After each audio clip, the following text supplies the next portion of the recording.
Well, here's my thing.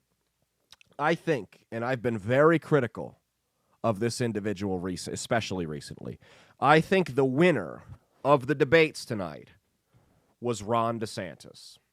The winner of the debates was Ron DeSantis. Because Ron DeSantis didn't really get into the petty name calling. And for the most part, the other candidates, from what I saw, and I didn't watch the entire thing because I have a wife, but I did watch most of it.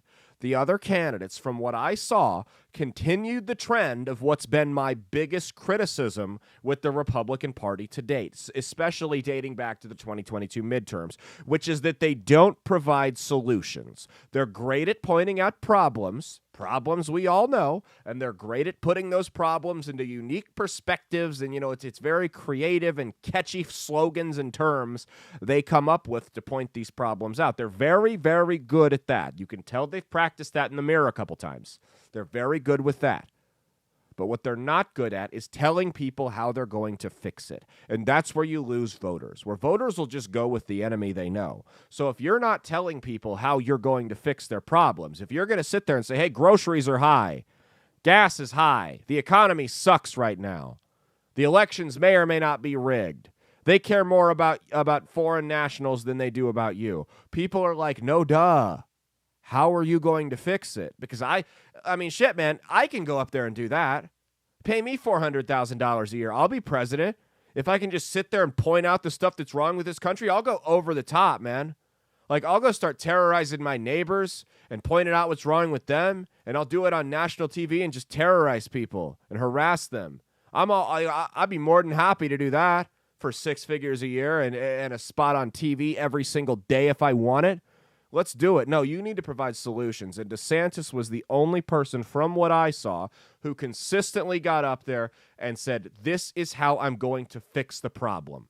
He didn't speak in catchphrases, and you may not agree with all of his solutions. That's completely up to you, and that's completely fine. But he didn't speak in catchphrases and slogans and bumper stickers. He didn't deflect the questions. He didn't sit there and go, oh, well, this is a serious problem, and it's because Joe Biden has done this, this, and this. Oh, yeah, we know. Okay, how are you going to fix it? DeSantis provided solutions. He told people how he was going to fix things, right? He told them what he was going to do. And that's how the Republicans can win in 2024. You can't just point out problems. You can't point out what a failure Biden's been. Everyone knows that. Even his supporters know that. They're just in denial. Everyone knows that.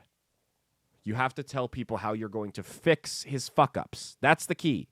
That's the key. And that's why, in my opinion, I think Ron DeSantis won. There were some things that needed work.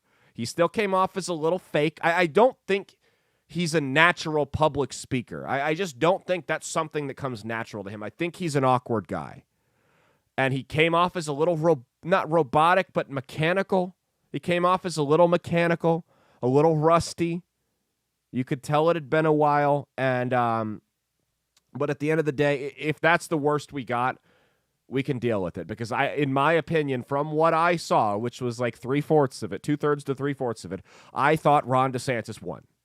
I thought he did what no one else did, which was point out solutions. And the other thing about DeSantis that he has working in his advantage, like I said, the other candidates have to point out solutions to the problems. Well, Ron DeSantis doesn't have to say, hey, this is how I'm going to do this. This is how I'm going to fix this problem. He has a track record unlike anyone else on that debate stage tonight. He's done it.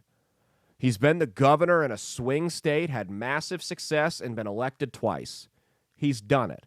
He's got the track record. He's the only one with that type of track record. Yes, there are governors of North Dakota and South Carolina up there, but none of them have won in the battleground state of Florida in such a landslide while pushing hard right, not milquetoast conservative nonsense, hard right agenda, and won in such a convincing manner.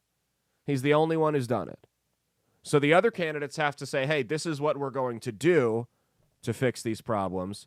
All Ron DeSantis has to say is, hey, This is what I've already done to fix these problems. I've been there, done that. Hey, thanks for watching. If you liked what you saw, be sure to click the link in the description to get the full episode on Rumble. If you prefer to listen along, you could actually get us on Spotify, Spreaker, and iHeartRadio. You can also go to www.outlawstreamers.com to learn more about not just my show, but tons of other great shows and all the exciting projects they have coming up. Follow my socials at Caleb Isn't Funny on Twitter and Instagram, at Caleb Salvatore Comedy on the Chinese Spy app that is TikTok, and be sure to like and subscribe to this YouTube channel. Thanks, and we'll see you every Saturday for brand new episodes of That's Based. Peace.